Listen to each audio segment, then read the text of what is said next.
Chosen one. Pause for a moment. The world may still be spinning, but heaven has stopped time for you right now. This is not coincidence, this is divine interruption. Jesus himself steps into your atmosphere and asks one question that slices through every distraction, every doubt, every layer of pain you've learned to hide behind. He says, "Do you still believe I can use you?" It's not a question meant to shame you. It's a question meant to wake you. You've been walking through storms that no one else could see. You've smiled when your heart was breaking. You've carried battles that never made it into your words. And yet, despite it all, you are still standing. You are still marked. You are still chosen. For too long, the world has tried to convince you that your mistakes made you unworthy, that your delays were proof of failure. But listen, the delay was divine. The detour was protection. Every setback has been training ground for your calling. The Spirit of the Lord is whispering now, you were never overlooked. You were preserved. The enemy tried to convince you that God went silent, but silence does not mean absence. Sometimes heaven goes quiet when heaven is constructing your next breakthrough. The question Jesus asks isn't to remind you of your weakness, it's to reawaken your strength. Heaven speaks clearly through the words in the book of Philippians, chapter 4, verse 13. I can do all things through Christ who gives me strength. Let those words settle in your spirit. You are not running on empty, you are running on grace. You have not lost your power. You have been upgraded in hiddenness. Every time you felt forgotten, heaven was forging something unstoppable inside you. You are about to remember who you are. You are the one who made it through nights that should have broken you. You are the one who carries light that terrifies darkness. You are the one who stands when others fall because you are powered by divine strength, not human applause. Chosen one, the question Jesus asks isn't a test, it's a key that opens the next chapter of your story. He is asking not because he doubts your answer, but because he wants you to hear it rise from your own lips. Yes, Lord, I still believe. And when you say those words, everything shifts. Chains of doubt snap. Shame loses its grip. The weight of the past begins to lift. Heaven recognizes your voice again, the same voice that once whispered prayers through tears. The same voice that once said, God, use me. Even when you didn't know how he would. You are standing at the threshold of transformation. The pain you endured is about to become the testimony that frees others. The very thing that tried to bury you will become the evidence that resurrection power still works. You thought this was just another message, but this is divine alignment. Heaven is calling you by name. This is not about religion, this is about relationship. Jesus is not asking for perfection. He's asking for permission to move, to heal, to rebuild what you thought was lost forever. Lift your eyes, straighten your shoulders. The crown you thought you dropped has been waiting for you.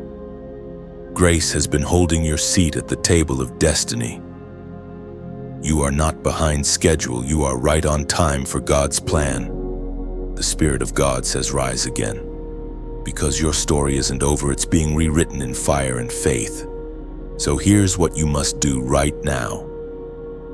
If this message is stirring something in you, if you feel that divine confirmation in your chest, don't scroll away. Let your action be your answer. Like this message. Share it so that another chosen one can awaken too. Subscribe so you never miss the words heaven is releasing in this hour. And finally, seal this moment as a prophetic declaration. Comment the number 777 below to say, I choose to believe again. Heaven is watching. Angels are aligning. And your yes today will echo through eternity. You may not feel it yet, but heaven is already responding to your yes. The atmosphere around you is shifting.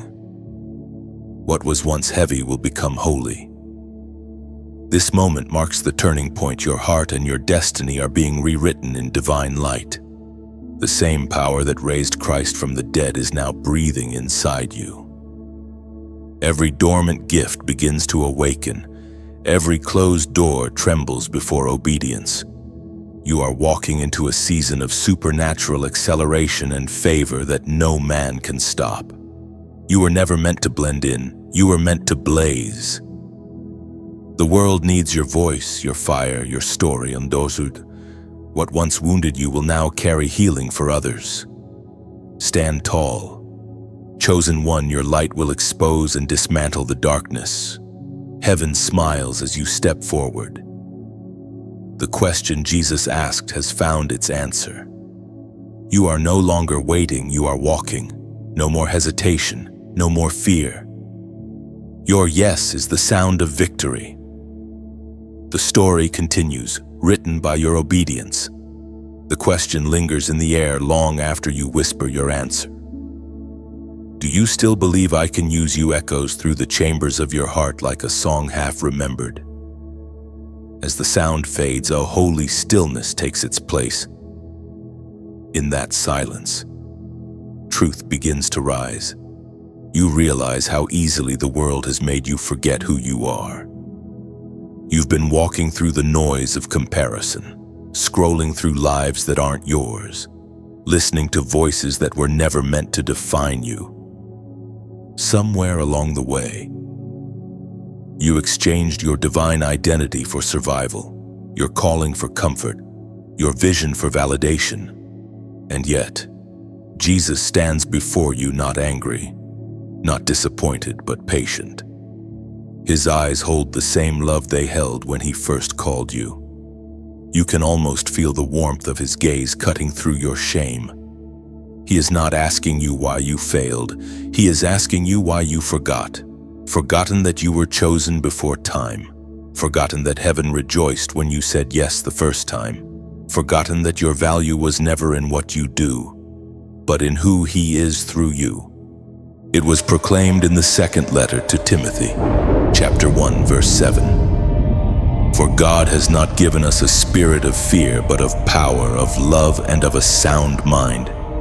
Those words pierce through every lie you've believed about yourself. Fear told you that you weren't enough. Shame whispered that you had missed your chance. But the spirit inside you still carries power, still burns with love, still breathes clarity into your confusion. Jesus speaks again, softly. You've been fighting to prove what I already called true. He doesn't shout. He doesn't condemn. His words move like light, exposing not to embarrass but to heal. You begin to remember the promises he whispered when no one else was watching. The dreams that felt too big, too dangerous to say aloud. The fire that once burned in your chest before disappointment tried to snuff it out. Every tear you shed in secret was seen. Every time you wanted to give up but kept going. Heaven took note. You didn't fail. You simply got tired of carrying an identity the world refused to recognize. But Jesus never forgot the real you, the one hidden beneath layers of fear, rejection, and doubt. He begins to peel those layers back. You feel something shift, almost painfully, as he brings light into places you've kept closed for too long. Memories surface, moments when you tried to earn love, times when you mistook silence for absence. Seasons when you wore strength like armor because you were afraid to need help. Why have you forgotten who you are? He asks again, not because he needs an answer, but because your heart does. You see flashes of your journey, childlike faith that believed every word he spoke, courage that once defied impossibility, purity of love that didn't need to perform. That version of you isn't gone. It's waiting to be remembered. The world told you to harden your heart, to toughen up, to stop dreaming. But heaven is calling you to become soft again, teachable again, willing again. Power without love is empty. Calling without humility is hollow. Jesus is restoring not just your purpose, but your purity. You begin to understand something sacred. Identity is not discovered, it's remembered. It's not about becoming someone new, it's about shedding the lies that buried who you were all along. Heaven's memory of you is perfect. It sees you as the warrior wrapped in gentleness, the leader clothed in compassion, the dreamer grounded in faith. You may have forgotten your strength, but your spirit remembers. You may have lost sight of your worth, but heaven never did. You are not the sum of your mistakes. You are the continuation of His mercy. You are not your past. You are His promise fulfilled in flesh and breath. There's a weight lifting now, not the kind that fades with emotion, but the kind that breaks because truth entered the room. Jesus stands near, closer than your breath, whispering, "You were never meant to blend in. You were meant to remind the world of me." The question changes meaning now. Why have you forgotten who you are becomes, will you remember again? And in that moment, remembrance feels like worship. You breathe differently, you stand taller. The same hands that carried shame now carry purpose. You are not what they said about you. You are not the failure you feared becoming. You are a vessel of fire, chosen to reveal divine love in a world starving for it. Every wound you've carried becomes a window for light. Every scar becomes evidence of grace. You no longer need to prove your worth, you only need to live it. And as the silence deepens, you sense heaven smiling. You are remembering. You are returning. You are rising. You stand before the mirror. But this time, something is different. The reflection looking back at you isn't the tired version of yourself that you've grown used to. It's something radiant, something eternal, something that heaven recognizes even when you've forgotten. This is the mirror of heaven. It doesn't show wrinkles or scars, it reveals truth. It doesn't measure your worth by achievements or appearances. It measures it by identity. As you gaze into it, you don't just see yourself, you begin to see who you were always meant to be. The world taught you to see flaws first. It told you to compare, to chase, to hide. But the mirror of heaven does not lie. It reflects glory. It shows you how the Creator sees His creation through the lens of grace, through eyes that never stop loving. The prophet Elijah spoke as recorded in the first book of Kings, chapter 18, verse 21. How long will you waver between two opinions if the Lord is God? Follow Him. You realize now that you've been living between two mirrors, the one the world holds up and the one heaven offers. One shows you your mistakes. The other reveals your mission. One condemns, the other commissions. The reflection you choose to believe determines the direction you walk. You reach toward the glass as if touching your reflection could somehow make it real.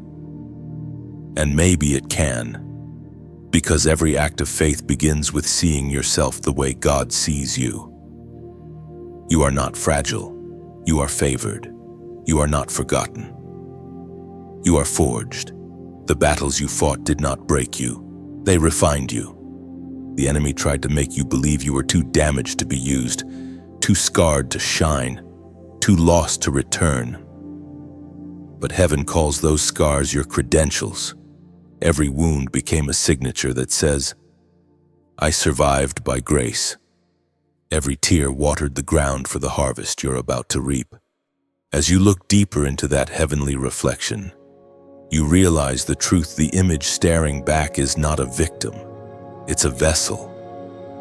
You were never meant to blend into darkness. You were created to disturb it. The light inside you is not decorative. It's destructive to every chain still trying to hold you. And yet, that same light carries gentleness, compassion, love that refuses to quit. You carry something the world desperately needs, the reflection of Christ in human form. When people encounter you, they encounter fragments of His heart, glimpses of his mercy, the echo of his voice. Do you understand what that means? It means your life itself is a sermon. Every time you choose forgiveness over bitterness, heaven preaches through you. Every time you stand again after falling, angels celebrate your resilience. Every time you love when it costs you, hell trembles because reflection turns to revelation. The mirror of heaven doesn't ask you to fix yourself before you face it. It asks you to face it so that it can fix what's been broken. You can't heal what you hide, and you can't reflect what you refuse to see. So, Jesus calls you closer not to expose your imperfections, but to show you that he already took them. There's something beautiful about finally seeing yourself through divine eyes. You start to notice how every broken piece fits perfectly into the masterpiece. What looked like chaos was actually a pattern of grace. What you called failure was foundation. What you thought ended you was only shaping you. The more you look, the more the old you begins to fade. The reflection shifts less of you, more of him. The anger, the insecurity, the guilt, they all melt away under the warmth of his gaze. In their place rises courage, purpose, and peace. You remember his words, "If the Lord is God, follow him." And suddenly, you understand. Following him isn't about chasing a destination, it's about becoming a reflection. When you walk in light, darkness loses permission to define you. The question that once haunted you, "Who am I?" finds its answer not in what you've done, but in whose image you bear. You are his reflection in a fractured world. You are his hands extended, his voice carried, his heart revealed. And if you could see yourself the way heaven sees you, you would never doubt again. You would speak with authority. You would walk with clarity. You would love without fear, because the reflection doesn't lie. Now pause for a moment and let that truth sink in. Heaven's mirror is showing you your real face, strong, radiant, chosen, unstoppable. If this revelation resonates with your spirit, write it in faith. Comment, "I am his," not as a ritual, but as remembrance. Each time you declare it, the mirror of heaven gets clearer. Each time you affirm it, the lies lose power.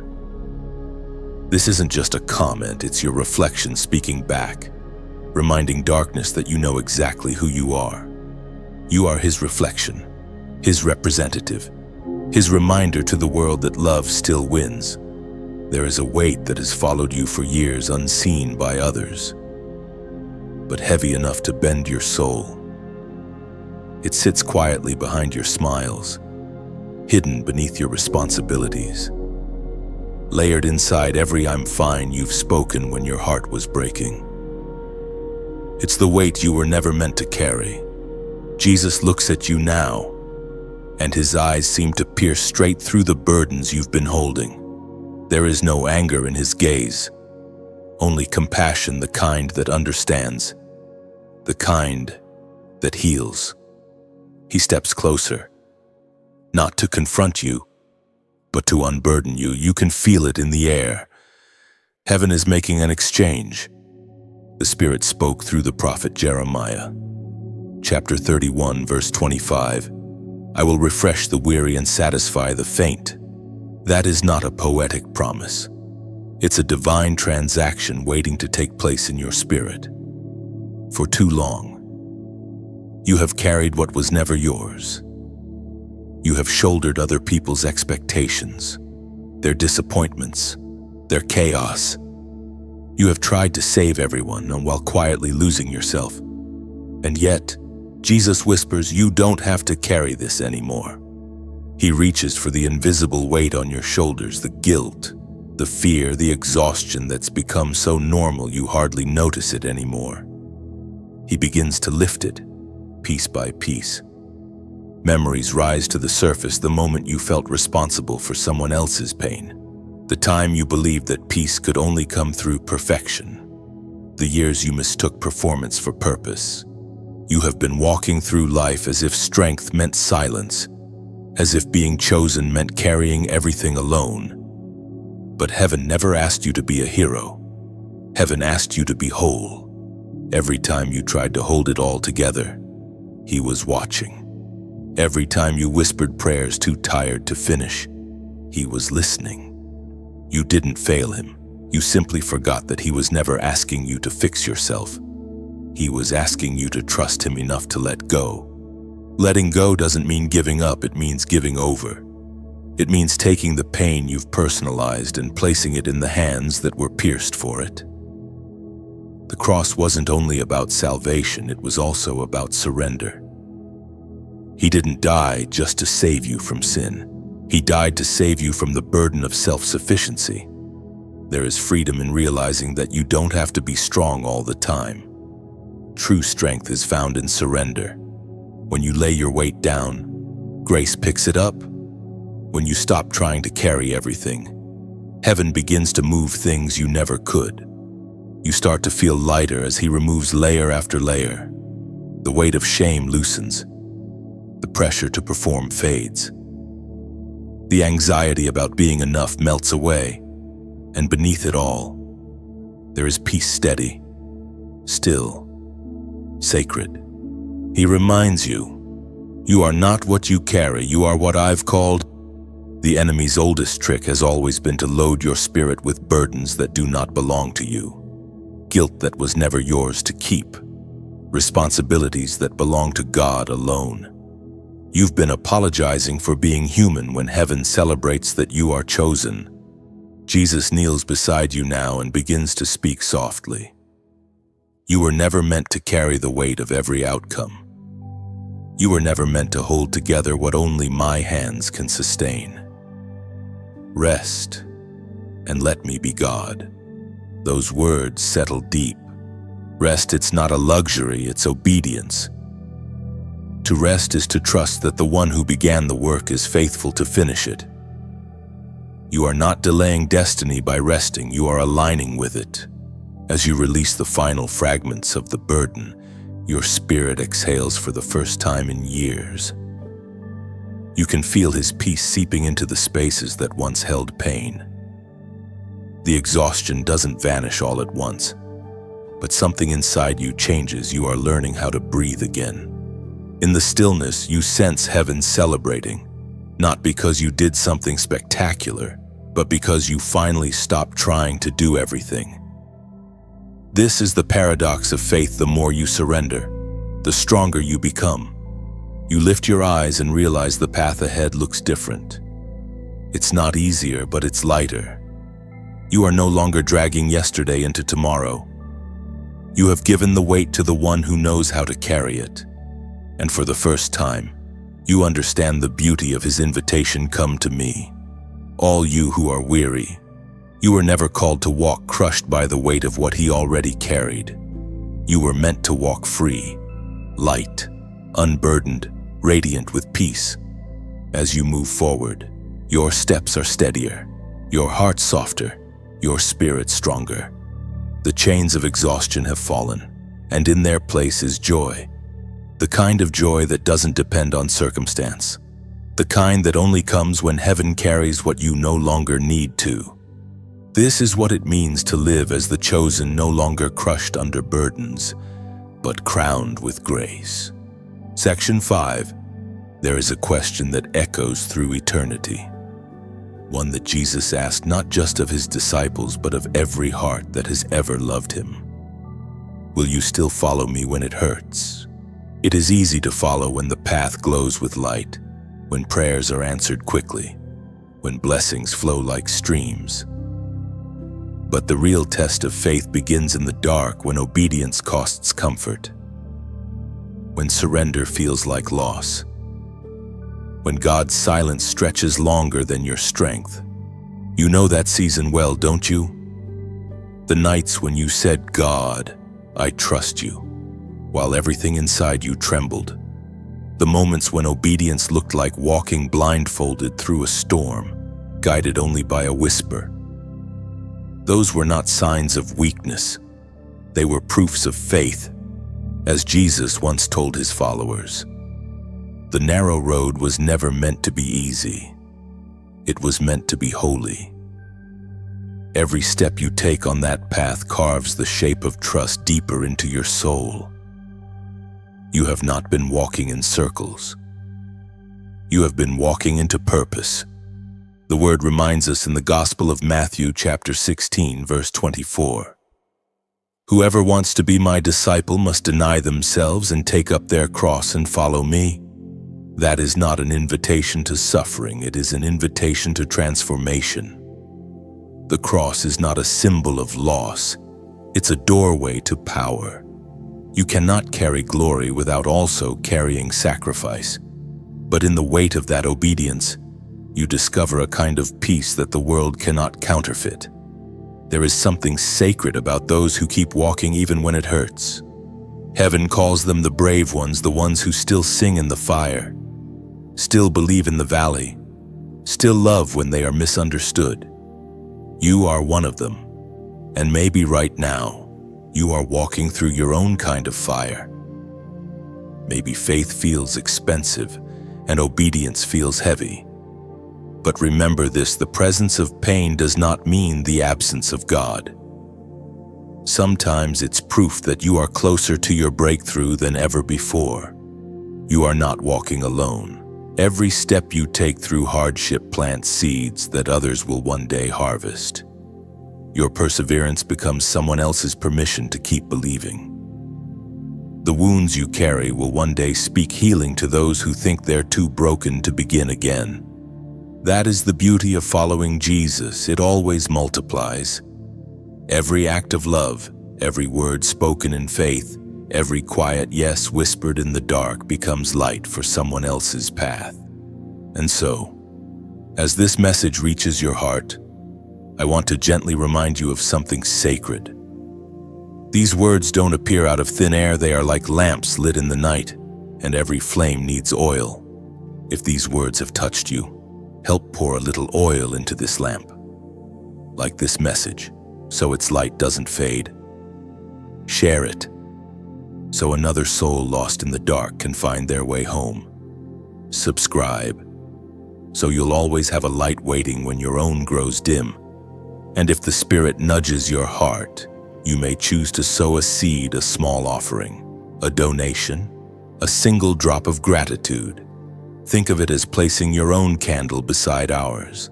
So together the glow becomes a wildfire of hope.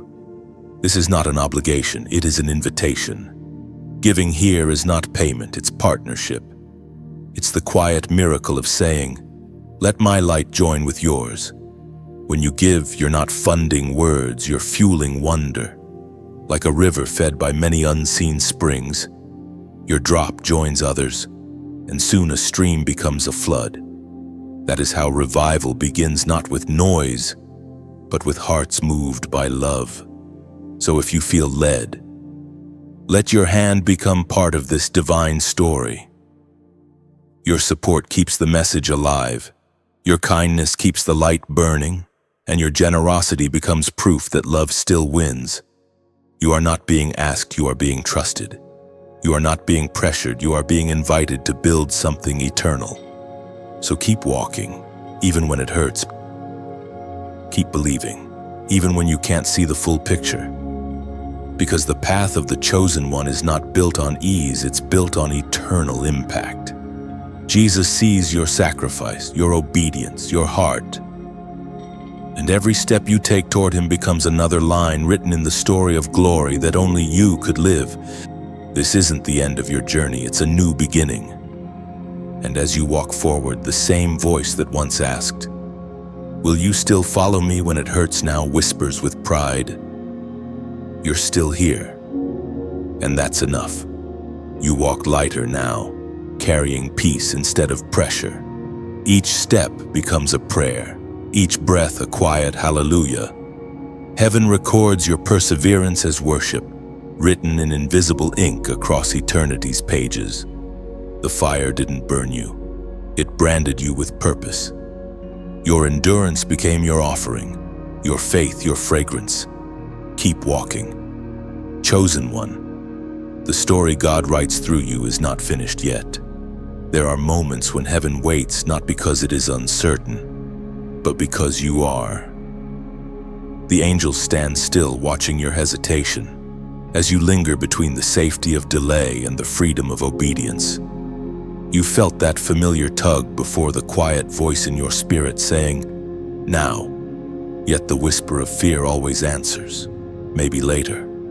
This is the garden of delay, a place more spiritual than physical, where destinies hang in suspension. Seeds of promise lie buried beneath the soil, waiting for one decision, your yes. You water them with prayer, but they can only sprout through movement. Jesus steps into that garden, not to scold, but to invite. His tone is gentle, his timing exact. He looks at you and says, "You've waited long enough." According to what is revealed in the book of Proverbs, chapter 13, verse 4, "A sluggard's appetite is never filled, but the desires of the diligent are fully satisfied." Those words slice softly, reminding you that waiting without purpose becomes withering. Heaven has already written the next chapter, but your hesitation keeps the page from turning. Every delayed yes holds back a wave of miracles.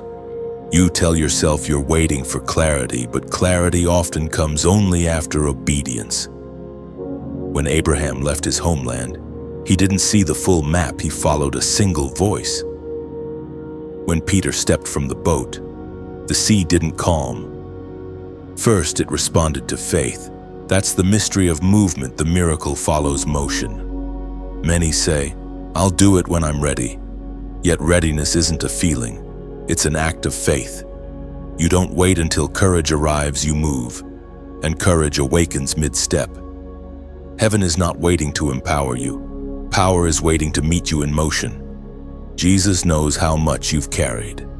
He knows your hesitation isn't rebellion, it's weariness. Maybe fear of failing again. But he doesn't demand perfection, he asks for permission. His question is the same as ever. Will you trust me this time? Every time you delay, something divine pauses with you. The alignment that was ready shifts slightly out of reach, waiting for your obedience to catch up. Yet even in delay, mercy lingers.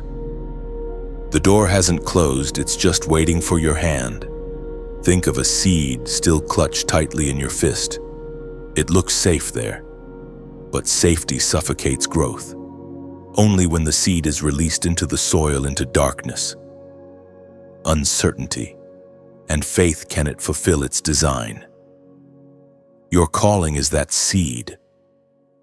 God cannot multiply what you refuse to release. You don't need to understand every step to start walking. You don't need to have it all together to begin again. What matters is motion. Faith is not measured by how much you know, but by how far you go when all you know is His voice. Heaven is ready. The path is set. What's missing is your move. And the longer you linger, the heavier hesitation becomes.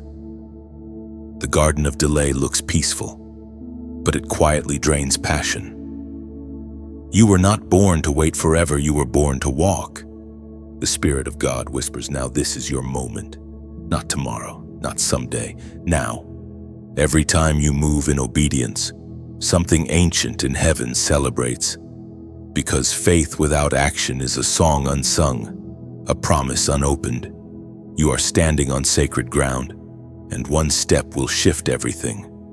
So if you feel this message stirring inside you, let this be your declaration of motion. Comment below the number 1111.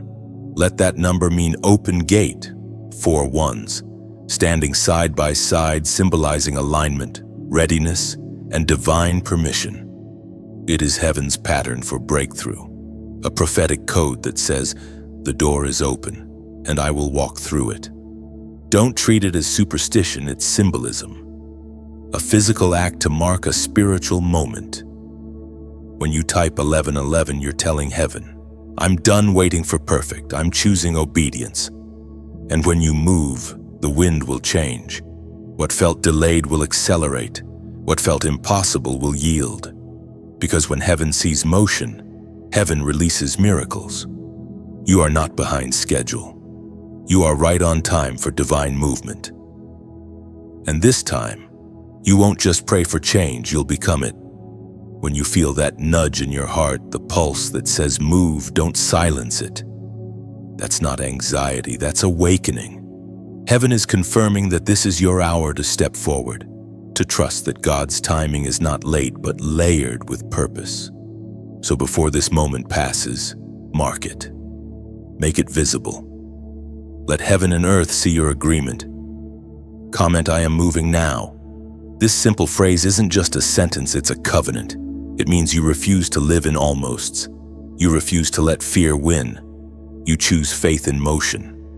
When you write those words, picture them like footprints in wet soil. Each letter leaves a mark in eternity, declaring that hesitation no longer holds you. Your decision today becomes the seed of tomorrow's miracles. You have spoken it. You have chosen it. And heaven has already begun to move on your yes. The air feels heavier tonight. You sense it in your chest, in that quiet place between surrender and resistance.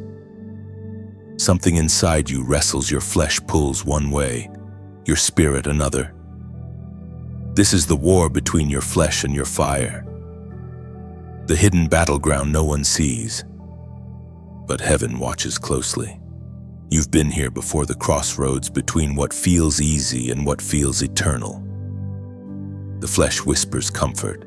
The fire demands consecration. The flesh says, protect yourself. The fire says, crucify that part of you that resists God. And in that tension, you realize how sacred the struggle truly is. Most people think spiritual warfare happens in the skies, fought by angels and demons far above human sight.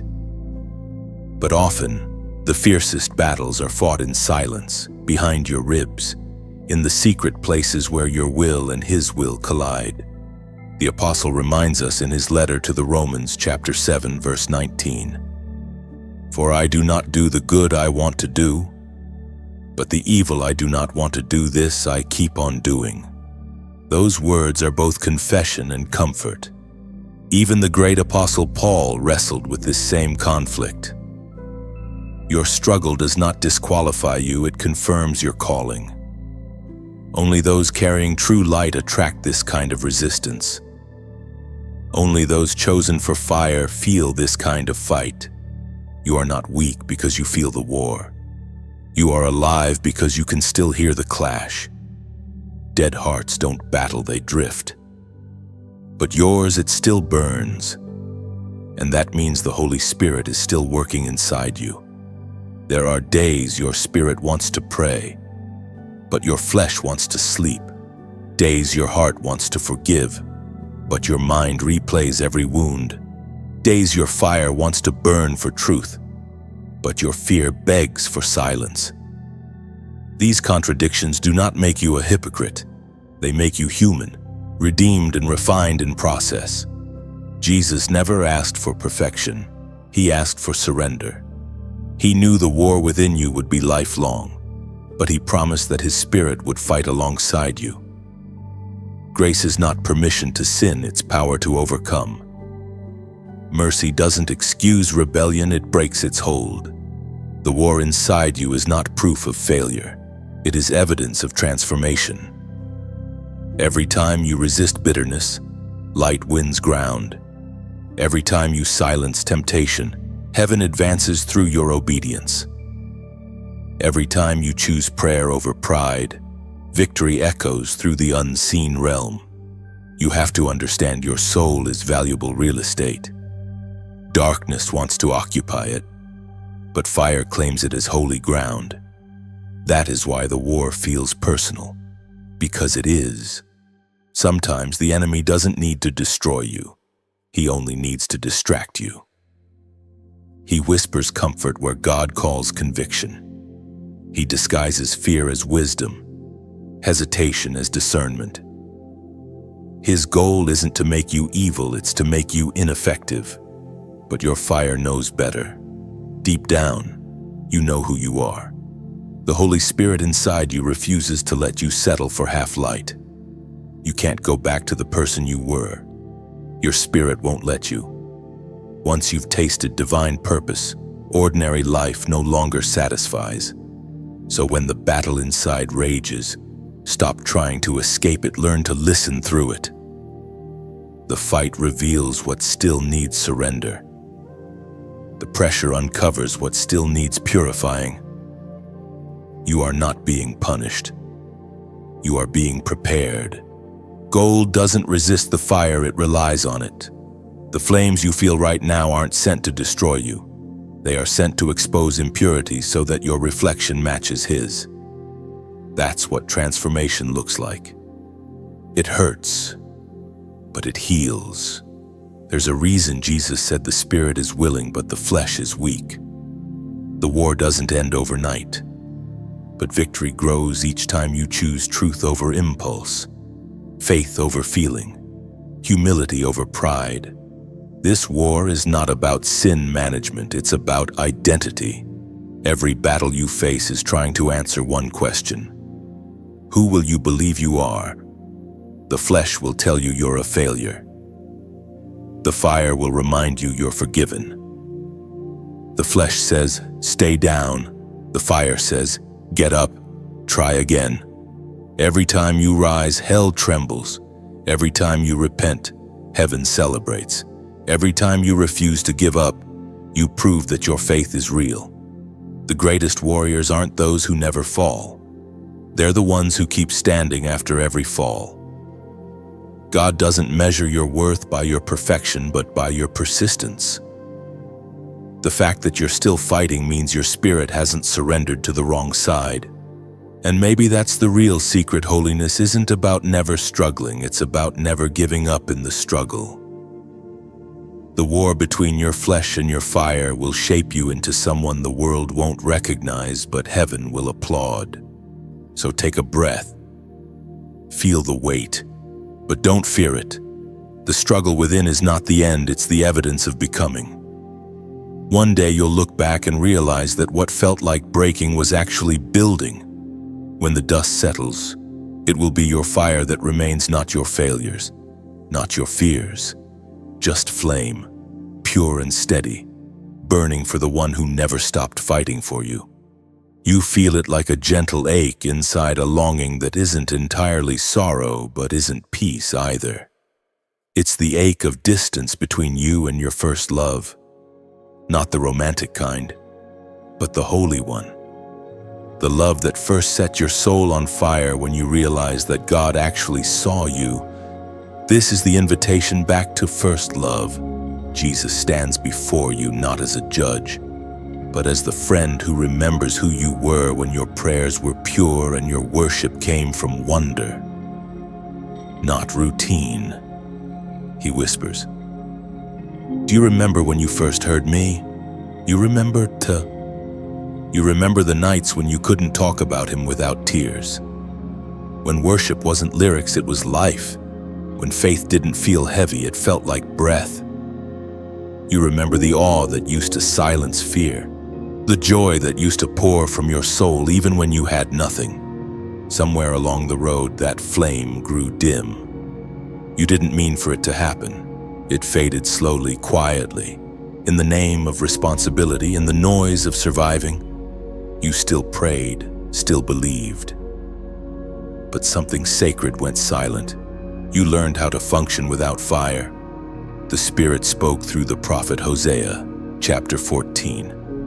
Verse 4, I will heal their backsliding. I will love them freely, for my anger has turned away from them. Those words wrap around your heart like light. They don't condemn.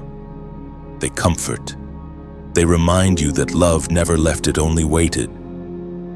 Jesus doesn't stand far off, demanding your return. He walks toward you, closing the distance you thought was unbridgeable.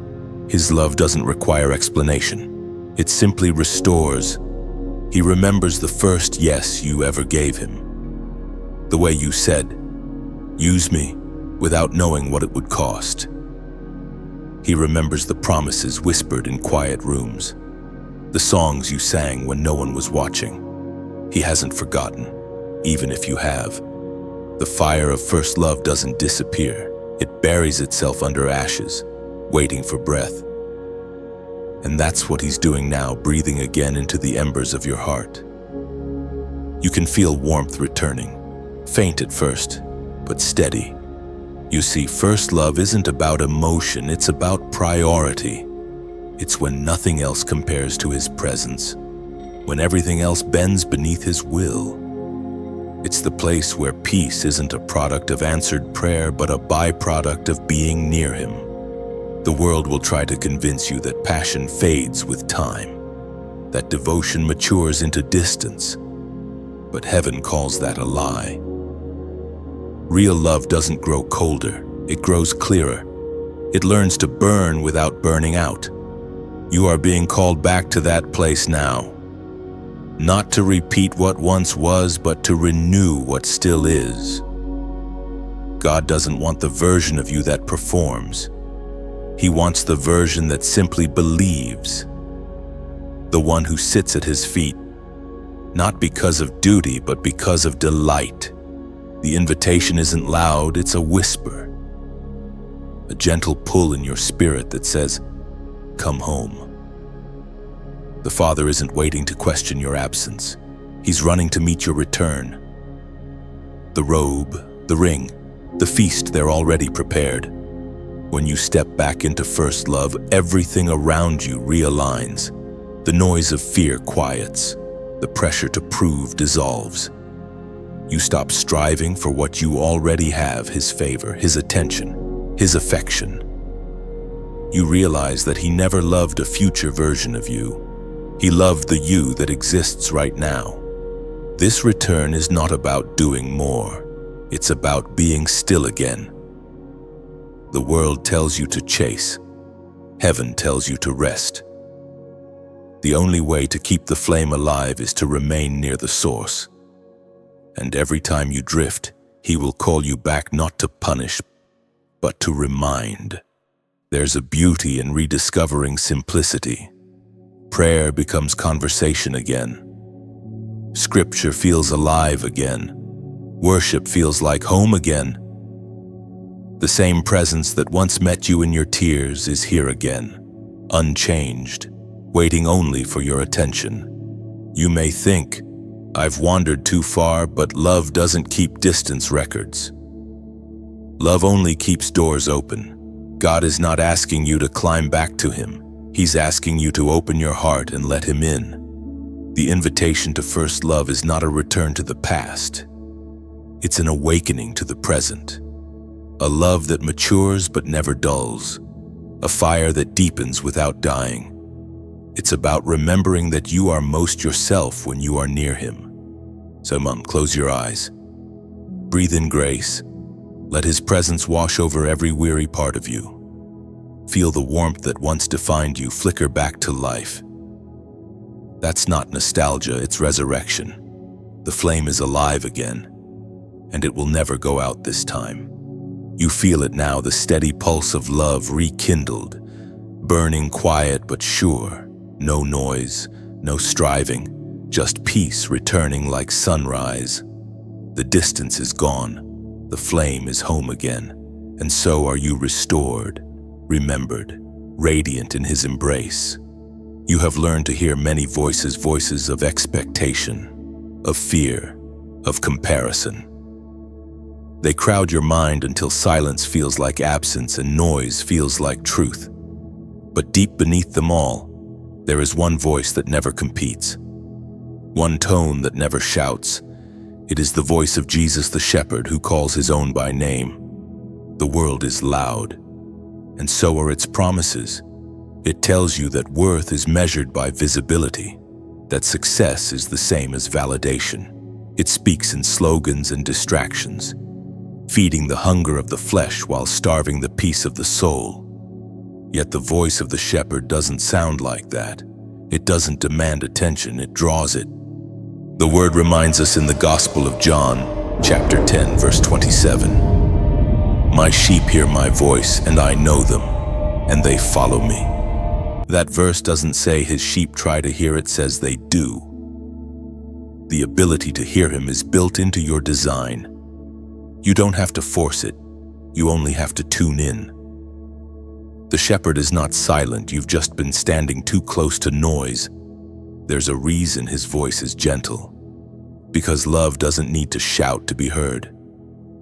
His whispers cut deeper than the world screams. Sometimes, he hides instruction inside stillness, waiting to see if you'll value quiet enough to find him there. Learning to hear him again isn't about doing more, it's about unlearning the noise. You must choose what you give your ears to, because the soul that listens to everything will eventually hear nothing. You've been scrolling, searching, absorbing opinions, but your spirit is craving one sound truth. The truth that calls you by name, not by label. The truth that knows the story behind your silence. The truth that never speaks confusion. Jesus speaks with a tone that feels like home. When he corrects, it feels clean. When he guides, it feels safe. When he convicts, it feels freeing, not fearful. That's how you know it's him. The enemy imitates guilt. Jesus breathes grace. You may ask, how do I know if it's his voice or mine?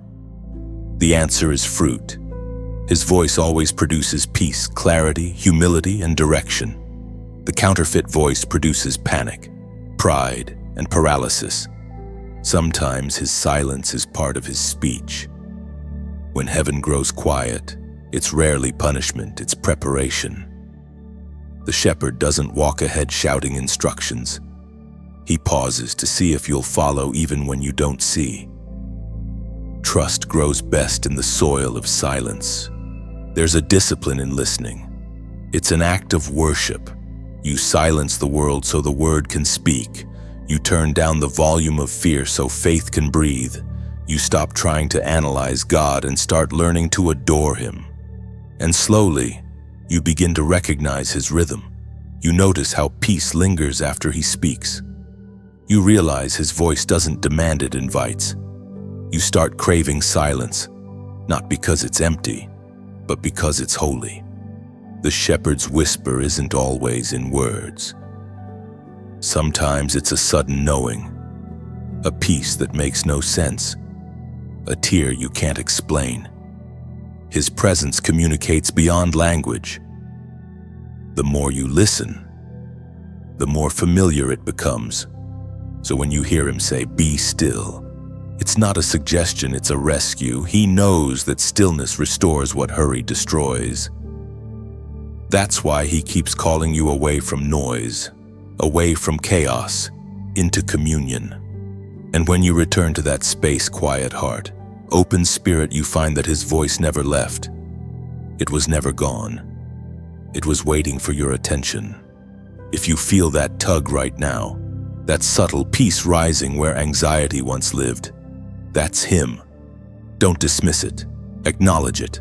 Let your response become your recognition. Come and speak, Lord.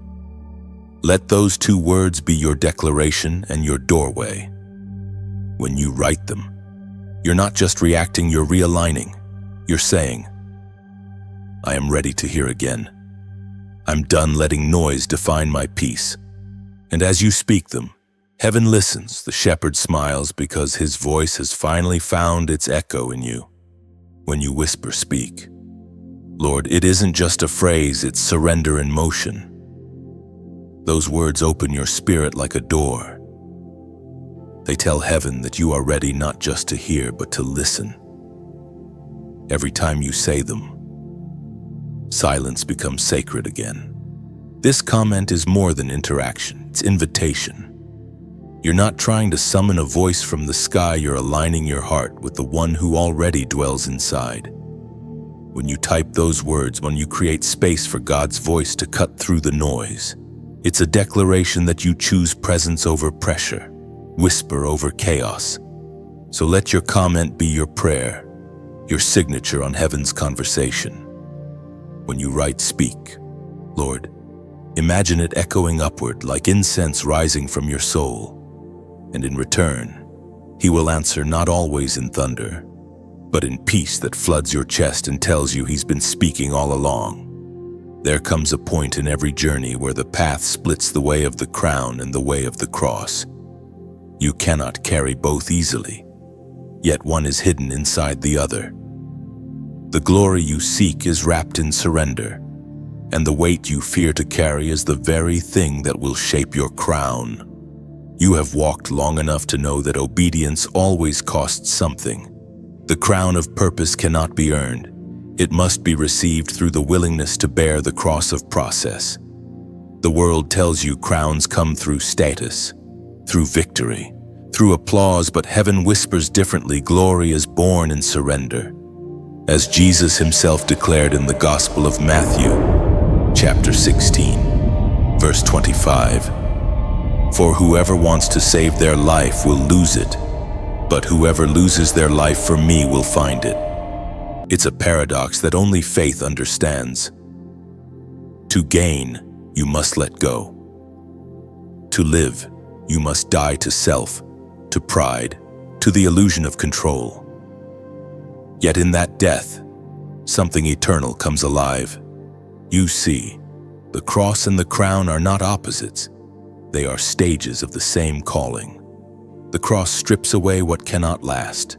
The crown reveals what always could. Every time you endure trial, heaven forges another thread of gold in your unseen crown. Every act of humility polishes it. Every moment you love when it hurts adds another jewel. Your suffering has never been wasted. It has been weaving something holy. Every tear was liquid gold in God's design. The crown you'll wear in eternity is being shaped right now through your endurance, your faith, your quiet obedience. You may not see it yet, but heaven already does. When you kept believing in silence, angels were bending low, fitting light into the shape of your perseverance. And so, this message today isn't just about bearing burdens, it's about recognizing the beauty of the exchange. What you call hardship, heaven calls craftsmanship. God is molding you with divine precision. The crown is being formed, not in comfort, but in fire. When the process feels too heavy, imagine a sculptor's hands steady, patient, careful. Each cut, each press, each moment of pressure is intentional. He is not breaking you, he is defining you. There is deep beauty in letting him finish his work. The metal of your faith only shines when it's refined. The crown of purpose can't sit on an untested heart. What you've endured wasn't punishment, it was preparation. You may have scars, but every scar catches light. You may have cracks, but every crack lets glory through. You were never meant to hide the story of your cross. It's the reason your crown will shine brighter than most. And now, beloved listener, as this message reaches your heart, I ask you to pause not for obligation, but for reflection. Every word you've heard here is a seed of light, and light grows when shared. If this message has stirred something in you, take a moment to respond in love. Like this message, not for the sake of numbers, but as an act of agreement. It's your way of saying, I receive this truth. Share it, so another weary soul might find strength to keep carrying their cross until they see their crown. Subscribe, so that every time new words are released, they find their way back to your heart. Small reminders that you're not alone in the process. And if you feel led, you may also choose to give sow a seed, offer a gift, donate from your heart. Not as payment, but as partnership. Think of it like adding another candle to a growing circle of light. Each one brightens the next, and together they illuminate the way for countless others. When you give, you are not funding a voice, you are fueling a fire. It's like placing another log on a sacred flame, ensuring that warmth and hope continue to reach hearts far beyond your own. No one is compelled, No one is required. It is simply an invitation, a chance to be part of something living, breathing, eternal. Because every act of generosity is a ripple of grace, extending light to corners of the world where darkness thought it had won. Your yes today, whether through faith, through sharing, or through giving, is another crown in heaven's making. You are part of the same story you're listening to. You're not just hearing words, you're carrying them forward. Let your action, whatever it is, be your way of saying, I believe in what God is doing here. The cross and the crown were never meant to be separated. The weight of obedience will always lead to the beauty of reward. And one day, when you finally stand before the one who wore both perfectly, you will see every act of faith, every tear, every small offering of love was shaping something far greater than you could ever imagine. Until then, keep walking, keep trusting, keep carrying your cross with grace and your crown with humility. For in God's kingdom, the two are one. Like, share, subscribe, give if your heart leads. And above all, keep shining where the world has grown dim. Your light matters more than you know. There are seasons when silence becomes your closest companion. You watch others move ahead, doors open for them, blessings bloom like spring around them. Yet for you, it's winter. Nothing moves, nothing shifts. You pray, and heaven seems quiet.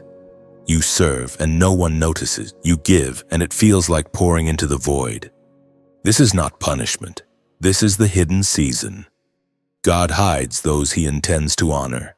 The unseen is not a place of rejection, it's a place of refining. Before crowns are displayed, they are shaped in secrecy. Before light is revealed, it's tested in darkness. The Spirit spoke through the writings in the book of Isaiah, chapter 45, verse 3.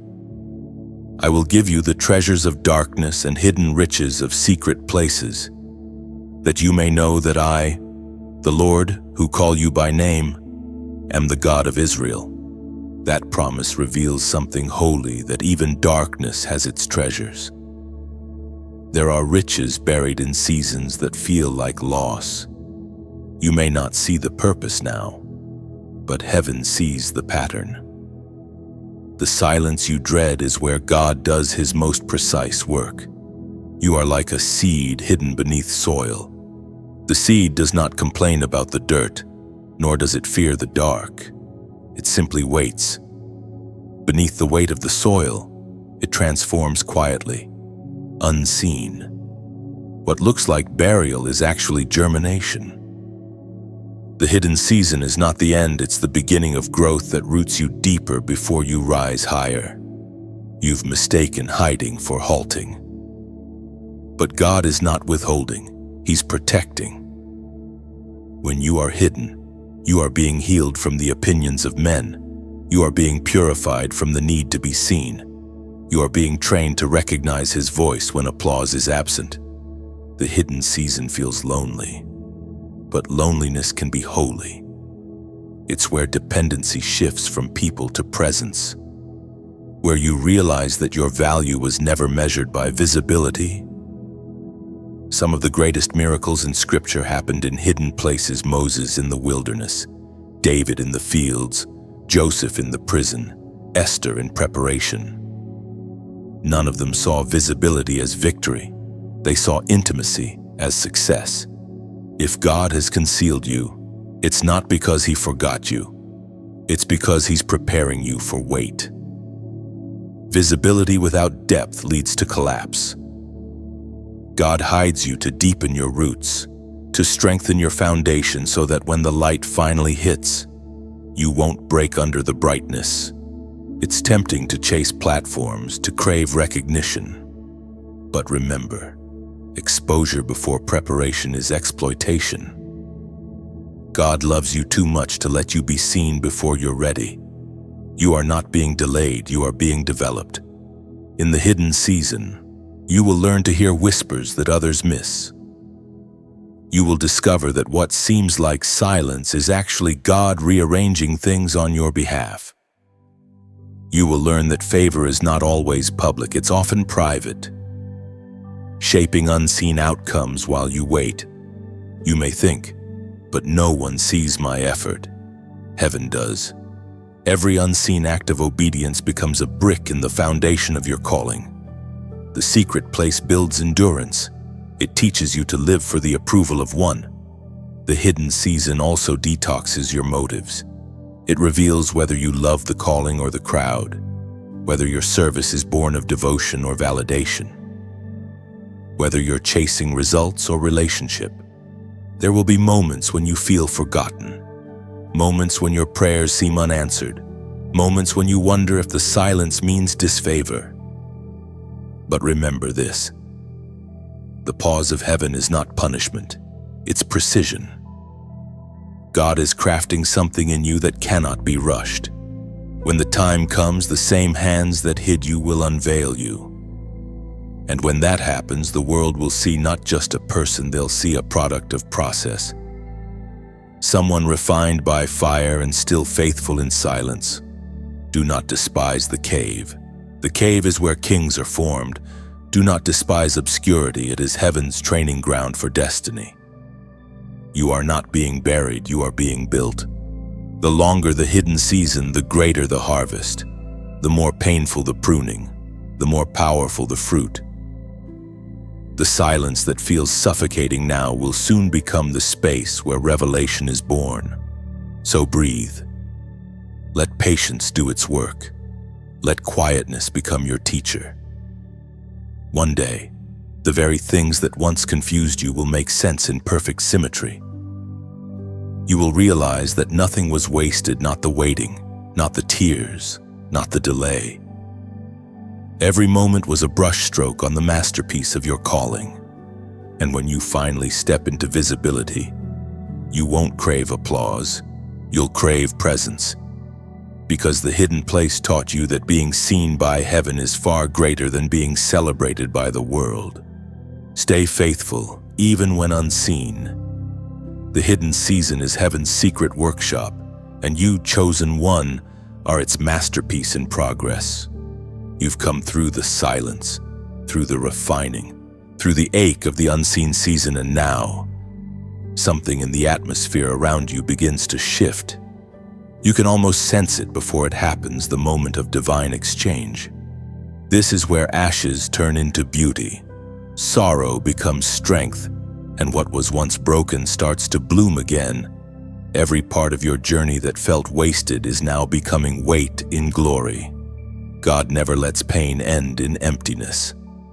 Every trial you endured was an investment in transformation. You've asked, will any of this ever make sense? And heaven replies, yes, but only when you see it through my hands.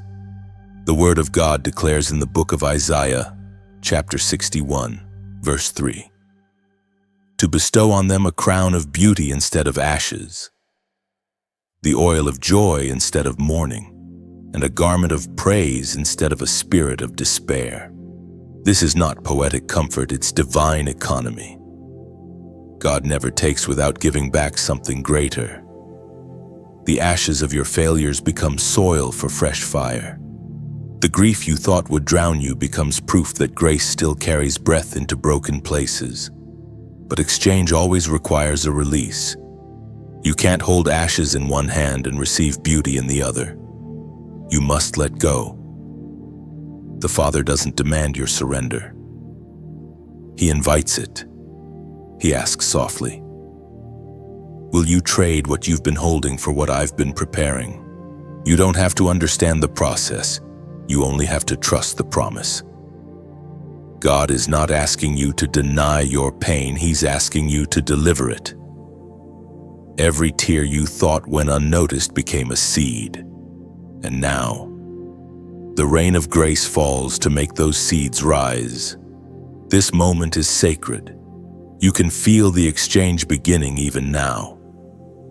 The same presence that met you in sorrow now wraps you in peace. The heaviness begins to loosen. The breath returns easier.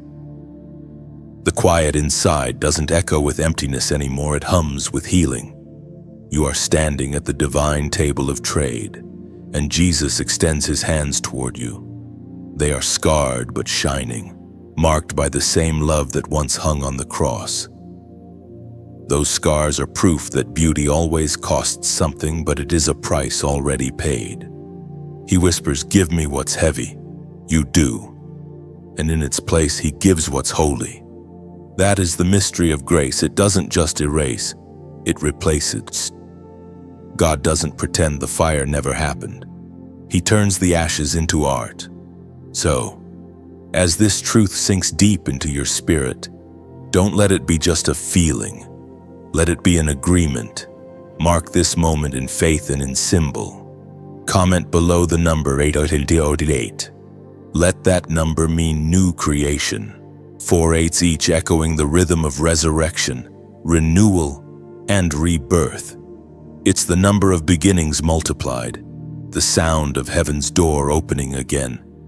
When you type 88888, you are declaring, "My story is being made new. I release the old and receive what's next." This isn't superstition, it's symbolism. Heaven understands acts of faith. The number becomes your signature under a divine promise that what was ruined is being rebuilt, that what was empty is being filled, that what once ended is beginning again. The ashes are no longer your name, they're your testimony. The weight that once held you down will become the platform where grace stands tallest. You are not carrying sorrow anymore. You are clothed in joy. So breathe. The exchange has already begun. The dust of your past is turning into diamonds beneath your feet. The story you thought was over is only now being written by the author of redemption. This is your divine exchange where pain becomes proof and brokenness becomes beauty. When you see 8888888, don't just see digits, see the symbol of a doorway. The number 8 in heaven's language means new beginning, and 4 8s together whisper of multiplied grace, of cycles ending and creation starting anew. It's not luck, it's language, the language of alignment. So when you comment 88888, you are not performing a ritual, you're making a record. You're saying, "The old version of me is gone. I'm ready to step into what God has prepared." It is both testimony and transaction, a spiritual signature saying, "I accept the exchange." Every time you declare 88888, imagine 4 open gates swinging wide north, south, east, and west. It's as if heaven is saying, all directions are clear. The road ahead is blessed. Your words open the atmosphere around you. They become coordinates of faith that angels recognize. You are not begging for change, you are agreeing with it. The ashes are already being turned into beauty. The oil of joy is already dripping from unseen altars. Your comment simply says, "I see it. I receive it." Let 88888 be your mark in the heavens tonight, the seal that confirms your surrender and your renewal. What began in ashes will end in glory. What once felt like an ending has become resurrection. The exchange is complete.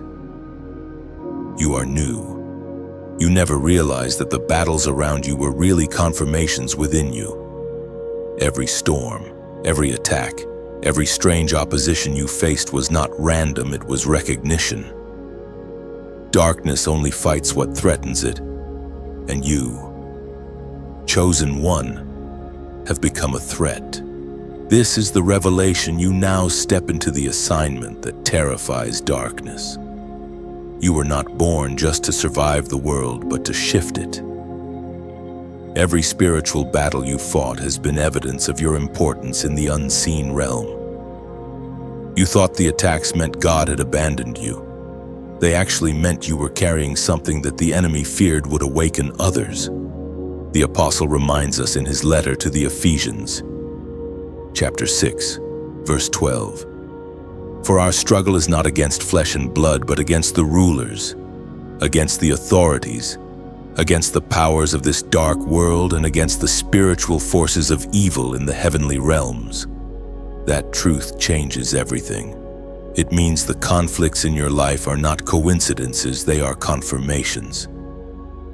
You've been under fire not because you're weak, but because you're marked. Every arrow that was meant to silence you has only sharpened your discernment. Every betrayal has purified your heart until love became your greatest weapon. The calling on your life is not gentle, it's disruptive. You carry light that doesn't blend in, it exposes. When you walk into a room, atmospheres shift.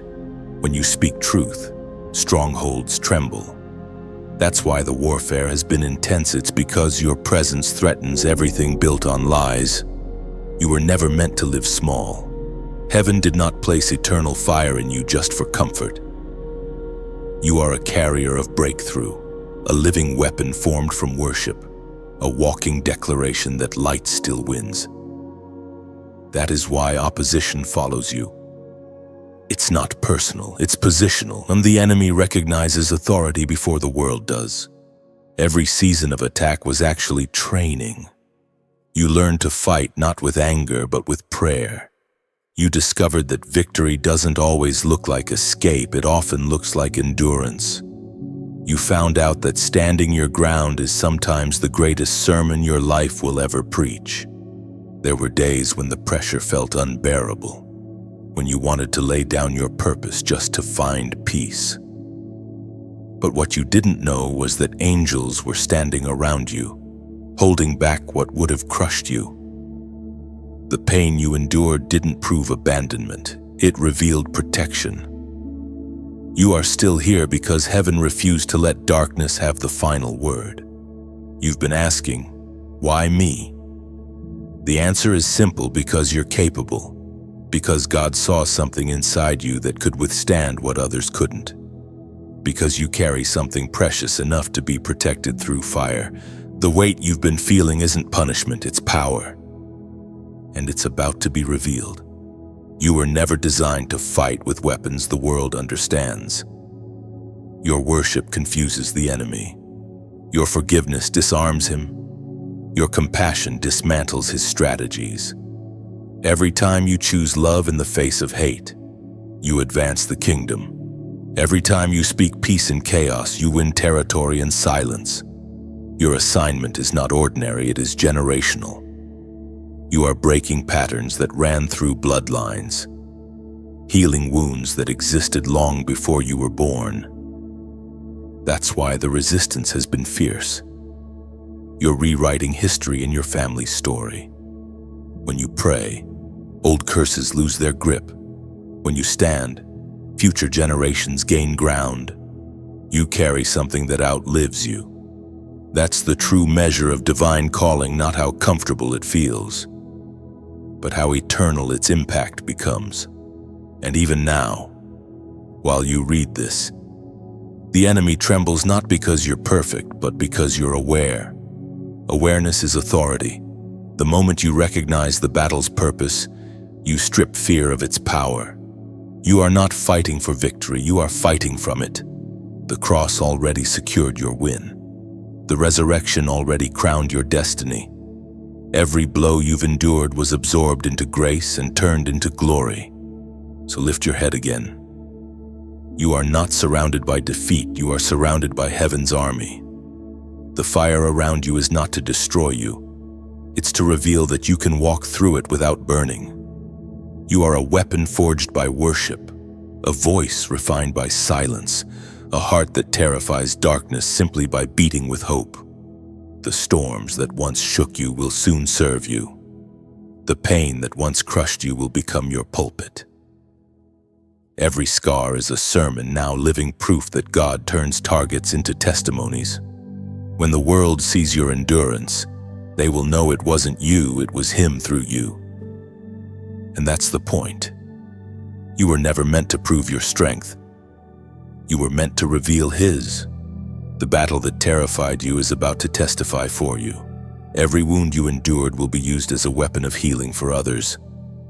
What you carry now, peace after pain, clarity after chaos, is what will break chains in people you haven't even met yet. You are not finished. You are being unveiled. And the darkness that once surrounded you is now learning it should have left you alone because your light, refined and fierce, is unstoppable. There comes a moment when heaven grows quiet, not as absence, but as invitation. You've been walking through the noise of battle, through the hum of answered prayers and the roar of resistance. But now, it seems everything has gone still. The miracles paused, the signs slowed, and the once familiar voice of God has become a whisper lost in the wind. This is the prophetic silence. The pause between instruction and revelation, the stillness that tests whether you walk by faith or by feeling. Every chosen one meets this silence. It is the wilderness between promises spoken and promises seen. You ask, God, why aren't you speaking? And heaven replies, I already did. The word reminds us in the first book of Kings of chapter 19, verse 12. After the earthquake came a fire, but the Lord was not in the fire. And after the fire came a gentle whisper. God doesn't always speak in earthquakes or flames. Sometimes he hides his voice in stillness. He waits to see if you will still seek him when the sound fades. Silence is not punishment, it's proof of trust. It means he believes you can walk without constant reminders, that you've grown enough to live what you've learned. In prophetic silence, everything inside you gets tested: your patience, your priorities, your posture. The noise of the world grows louder, trying to fill the void. Doubt sneaks in, whispering that you've been forgotten. But faith has a different rhythm, and it says, even when I can't hear him, I will still follow him. You've mistaken quiet for distance, but heaven calls it intimacy. God draws near and whispers because he wants you closer. He isn't hiding from you, he's pulling you in. He lowers his volume so you'll lean into his heartbeat. This is where spiritual maturity is forged, not when prayers get quick answers, but when silence shapes deeper trust. The loud seasons teach obedience, the quiet ones teach intimacy. You are learning that his presence isn't always emotional. Sometimes it's invisible yet undeniable. You'll find him not in thunder but in thought, not in spectacle but in stillness.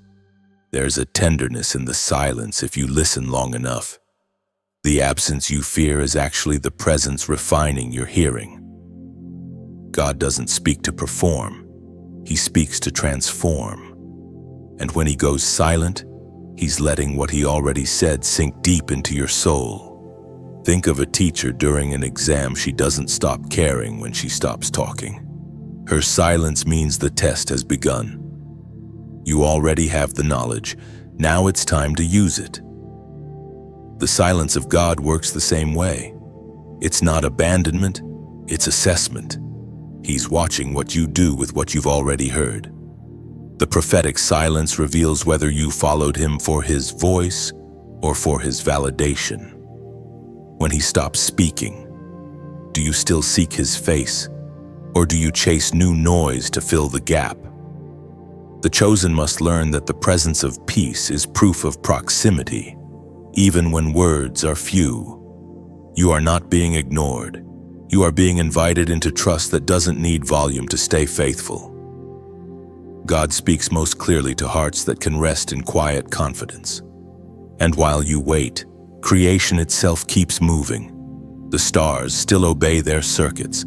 The seas still listen to his boundaries. The earth itself is sustained by a word he spoke long ago. If his word still upholds galaxies, it surely still upholds you. In the silence, you will begin to discern things you missed before. You'll start to realize that even the quiet carries instruction, the way peace lingers after prayer, the way conviction hums beneath temptation, the way grace pulls you back when you wander too far. The prophetic silence teaches you to listen beyond language, to recognize that sometimes God's greatest messages come not in words, but in weight, in the peace that says, I'm here. You don't need thunder to know he's speaking. The same breath that calmed the storm is the one sustaining you now. He doesn't always send answers. Sometimes he sends awareness. So don't fear the silence. Let it purify your dependence. Let it teach you to live anchored, not anxious. This quiet season isn't empty. It's pregnant with revelation waiting to be born. And when the whisper finally returns, you'll notice something. It's not that God got louder, it's that you got still enough to hear. The prophetic silence isn't the absence of his voice. It's the space that makes it sacred. In the quiet, you are being retuned to heaven's frequency. The noise that once ruled your thoughts no longer holds power. You begin to sense his nearness in subtle ways, a warmth, a memory, a peace that whispers, "You're not forgotten. You're being fortified." When the silence finally breaks, it won't sound like thunder, it will feel like understanding. You'll realize that every unanswered prayer was an invitation to deeper faith. The pause was never punishment. It was preparation. And through it, you've learned how to hear heaven's whisper again. The battlefield looks different now. You've learned to fight in silence, to worship in waiting, to seek God even in absence. You've walked through the storm and realized that peace was never the absence of chaos, it was the presence of conviction. You are stronger now, softer too, and the heavens know your name.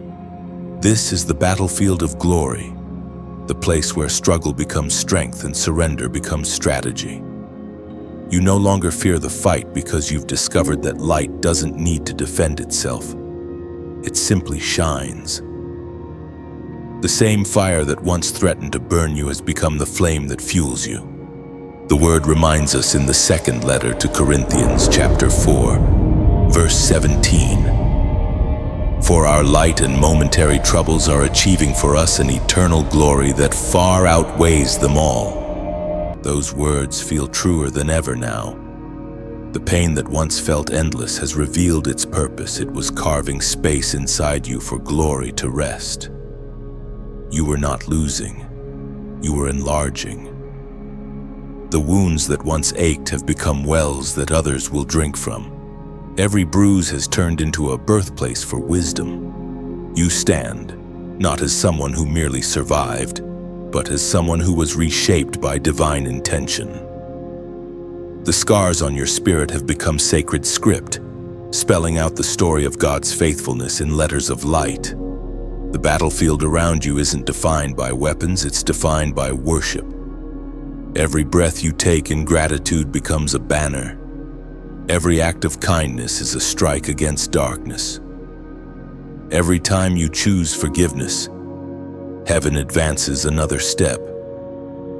You are the soldier who fights with love, the warrior whose greatest weapon is peace.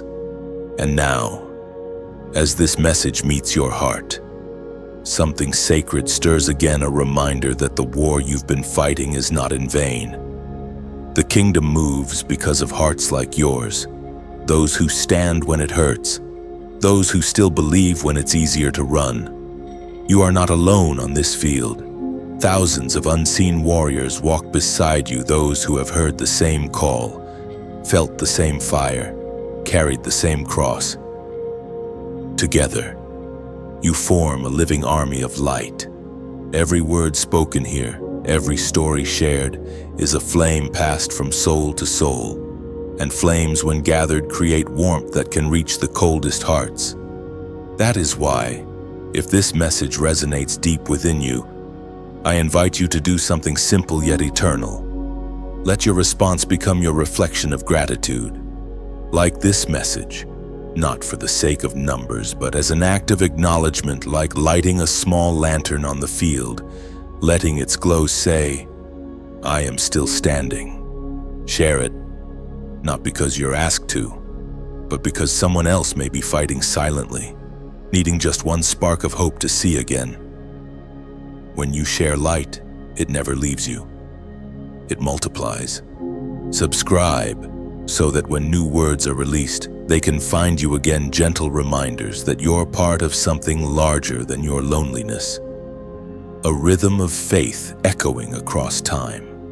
And if your heart feels led, consider sowing a seed, donating, adding one drop of oil to keep the flame alive. Think of it not as money, but as meaning, a small gesture that says, keep the fire burning for others. When you give, you are not funding words, you are fortifying warmth. Your offering becomes like a single ember placed among thousands, each one contributing to the blaze that reaches hearts hidden in shadow. No amount is too small. Every spark counts. This is not obligation. It is invitation, an act of beauty born from freedom. To give, to share, to shine. These are all forms of worship. They are the hands of gratitude lifted toward heaven, saying, thank you for carrying me through the battle. You are part of this divine mosaic of voices and light, each life a candle against the dark. Together, we build cathedrals of hope, not with stone, but with faith.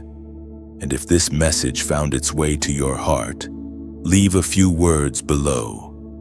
Not out of habit, but as a heartbeat on paper, your way of saying, I'm still here, still shining. Every comment becomes another ripple in this river of light, a small echo that lets others know they're not alone. So let your response be genuine, flowing from love, not duty. Light your lantern, pass your flame. Keep the fire alive, not because someone told you to, but because the world still needs warmth. And you know what it's like to feel the cold. And as you act, know this: heaven notices. Every spark of generosity, every whisper of faith, every simple yes adds to the fire that darkness cannot quench. You, the warrior of light, have become the very proof that love still wins. Like, share, comment, subscribe, give if your heart leads you. Not as tasks, but as tiny miracles in motion. Each one becomes part of the glory you carry, the glory that now shines through every scar and every step of obedience. This battlefield is not your end, it's your becoming. And through your light, others will find their way home. When the smoke of battle fades, when the noise of conflict quiets, there comes a moment when you finally see the landscape clearly. It's scarred, yes, but sacred. Every wound has become a memorial, every tear has turned into testimony. You stand among the ruins of what once broke you and realize it didn't destroy you, it defined you. This is the aftermath of obedience, the holy silence after victory. Not the loud kind of triumph that the world celebrates, but the deep, steady peace that comes from surviving everything that was sent to stop you. You've learned that real victory doesn't always look like applause, it looks like peace that no storm can steal. You take a breath, and for the first time in a long while, it doesn't hurt. The air feels cleaner, lighter, freer. There's a strange stillness inside, not empty but whole. You understand now that God wasn't trying to make life easier. He was making you eternal. We find in the book of Romans, chapter 8, verse 28. And we know that in all things God works for the good of those who love Him, who have been called according to His purpose. That truth settles like sunlight. All things, every disappointment, every delay, every detour woven together into something divine. Even the things that made no sense at the time were threads in a tapestry of mercy. You couldn't see the pattern while you were inside it, but now, looking back, the design is undeniable. You realize that peace was never the absence of battle, it was the presence of trust. The war didn't end because the world changed. It ended because you did. Something in you has shifted permanently. You are no longer moved by every wind, no longer shaken by every storm. The anchor inside you holds steady, even when everything else moves. You've discovered the rhythm of divine stillness, the art of resting in God even while the world rages on. You no longer chase clarity, you live from confidence. The kind that whispers, even if I don't understand. I know He's good. And that's when gratitude begins to bloom. Not the surface kind that thanks God for the good things, but the deep kind that thanks Him for everything. The kind that looks at pain and says, even that worked for me. You start to see that the people who hurt you actually shaped you. The closed doors that disappointed you actually redirected you. The loneliness that scared you actually refined you. Nothing was wasted. Everything was used.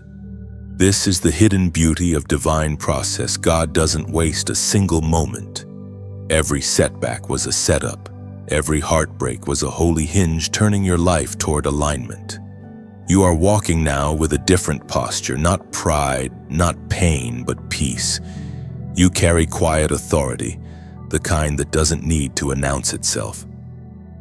You've become unshakable, not because life stopped shaking you, but because your roots went deeper. You no longer measure God's goodness by how smooth the road feels, but by how present He remains on the rough paths. You've learned that miracles aren't always visible. They're sometimes invisible strength, hidden courage, quiet endurance, and somewhere in the distance, you sense the horizon shifting. The air hums with newness. You can feel purpose gathering again, not rushing this time, but rising. The same God who walked with you through the valley is now preparing you for the next mountain. But you move differently now, slower, steadier, surer. You don't sprint out of fear anymore. You walk out of faith. The world around you may still be uncertain, but the world within you is unshakable. The chaos that once ruled you no longer has a throne. You've learned to live from the inside out, from presence rather than pressure. You've become a carrier of calm, a lighthouse for others still lost at sea. You no longer just talk about peace, you embody it. People feel it when you enter a room, because the storms that once lived inside you have become the silence through which God speaks. And when you lift your eyes toward heaven, you understand all of it: the fire, the fight, the waiting. The silence wasn't about loss.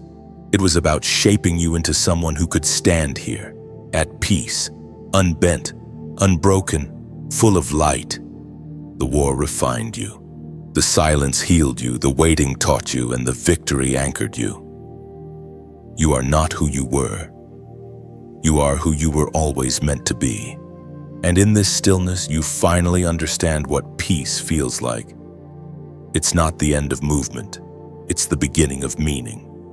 Peace now lives where fear once ruled. You no longer chase answers. You carry assurance.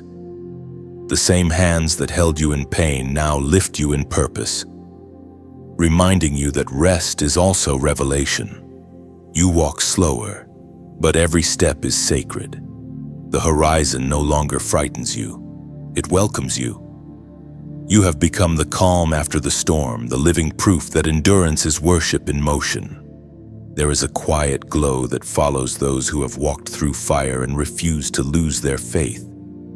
It's not the brightness of youth or the shine of ease, it's the deep, steady light of one who has learned to trust through tears. You have become that light. It radiates from you now, not loud or demanding, but soft, undeniable, unshakable. This final stretch of your journey isn't about striving anymore. It's about seeing. Seeing how every valley led to vision, how every silence became strength, how every unanswered prayer became preparation. You were never walking in circles. You were walking in revelation. Each turn, each detour, each delay carried divine purpose that only hindsight could reveal, as was spoken in the book of Revelation, chapter 21, verse 4. He will wipe every tear from their eyes. There will be no more death or mourning or crying or pain, for the old order of things has passed away. You can almost feel that promise breathing over you even now. The pain you once thought would last forever is lifting. The grief that sat like stone in your chest is dissolving. The old order, the fear, the striving for approval has passed away. In its place stands peace, whole and steady. You look around and realize that everything you've endured has birthed something eternal. You've learned how to love deeper, pray longer, and hope wider. You no longer flinch when the winds shift because you know that storms don't destroy purpose, they deliver it. You've stopped asking, why me, and started saying, thank you, God, for choosing me to carry this light. What once felt like burden has turned into banner. The very thing that once broke you now blesses others. Your scars no longer hide, they shine. This is what it means to become whole, to hold joy and sorrow in the same hand, to weep and worship at once, to understand that both are sacred languages heaven understands. You are living proof that resurrection is not a one-time event, it's a lifestyle. You wake each morning with new breath, not because life is perfect, but because grace is. You have learned to breathe differently, to exhale control and inhale trust. You understand now that God's goodness doesn't depend on circumstance. It defines it. The world may still shake, but you no longer do. Your foundation is deeper, your faith wider. You've become a tree planted by the waters of His will, roots wrapped around truth, unshaken by drought, untouched by fear. There's a wisdom in your walk now, a rhythm of grace that can't be imitated. You carry quiet authority, the kind that doesn't need validation to be real. You've learned that holiness isn't loud, it's consistent. It's the gentle strength of choosing love over bitterness, patience over panic, trust over tears. And so you walk differently now, slower, wiser, softer. Every step feels guided, even when you don't see the path. You're no longer rushing toward purpose, you're walking in it. You've become the message you once prayed to hear. The world around you still aches, still searches, still wrestles for meaning, but you carry an answer without words. Peace drips from your presence. Hope trails behind you like a fragrance. You no longer need to convince anyone of God's goodness. You simply live it. You are a letter written by grace, a testimony breathing among the broken. Your life preaches without platform, heals without title, loves without limit. You've discovered that ministry isn't confined to pulpits, it's lived through presence. Every act of compassion, every quiet prayer, every moment of mercy is proof that light still moves through human hands. And in this final stillness, you realize something beautiful. You were never called to be perfect, you were called to be faithful. Faithfulness was always the miracle God wanted to show through you. Your journey was never about climbing higher, it was about going deeper. You've learned that eternity doesn't start when life ends, it begins the moment you choose surrender. Heaven doesn't just wait above, it blooms within you now. You no longer chase destiny, you carry it. You no longer look for signs, you have become one. The light inside you has matured into something steady enough to guide others. And though your battles have changed, your calling remains to keep shining. The journey isn't ending, it's unfolding.